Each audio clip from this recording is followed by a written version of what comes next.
morning, church. Good to be with you guys on our daily devotionals. This morning we have a special guest. This is Ellie, and we're going to talk about Philippians 4 because it's all we talk about in our house. No, just kidding. But it'd be great to hear from another perspective. And so Ellie has a perspective. Ellie, Philippians 4, Paul talks about verses 10 through 13. Talks about this idea of contentment. What do you think contentment is? I don't know. That's okay. A lot of us don't really know what contentment is, and that's what Paul is saying. He's letting us know, hey, something about contentment is that contentment needs to be learned. It's something we learn to do and to understand, to have. And so I'm going to read it for us. Here we go. You ready? Can you read? No. Okay, then I'll read for us. Here we go. Verse 4 through 10, and I would actually encourage everybody to read the whole passage of the end of 4, but we're just going to get through 10 through 13 today. But it says this: I rejoice in the Lord greatly that now at the last you renewed your care for me. You were in fact concerned about me, but I lacked the opportunity to show it. I don't say this out of need, for I have learned to be content in whatever circumstance I am. I know both to have a little, and I know how to have a lot. In any and all circumstances, I've learned the secret of being content.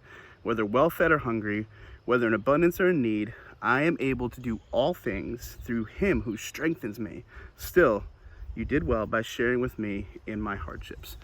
What is he saying? Well, the first thing we realize is that Paul says it's learning, right? Contentment is learning. I don't know about you, but I've had to learn more and more through these past few months how to be content, things that I want to do, things that I don't want to do. Like I don't at times want to go outside and wear a mask, but I know that I need to. I know that there's times where I need to do that stuff. I need to be content with things like that, with the new norm, with things that have changed, right?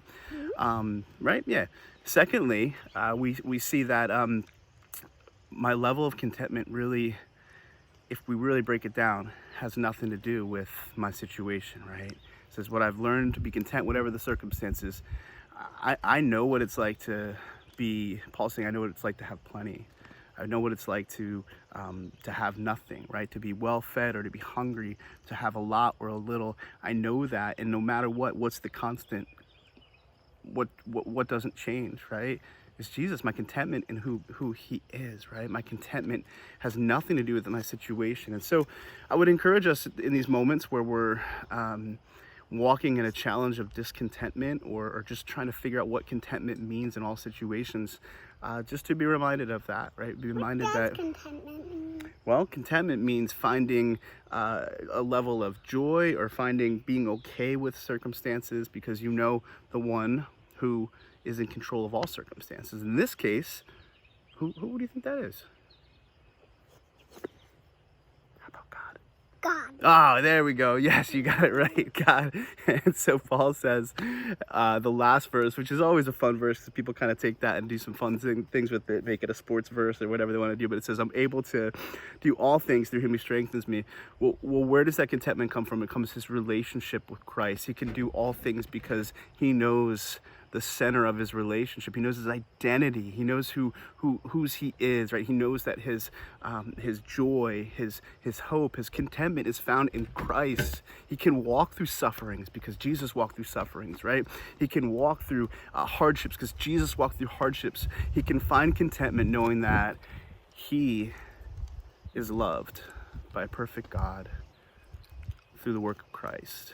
And so Paul rejoices not in his circumstances, but he rejoices in who Christ is, right? And so today, Ellie and I will both tell you, find contentment in Christ. Contentment in Christ, right? Contentment in Christ. Hope you guys have a great Friday morning. Ellie, thanks for your help. That was really, really helpful. Looking forward to our next series as we go forward. Have a great Friday. See ya. Bye.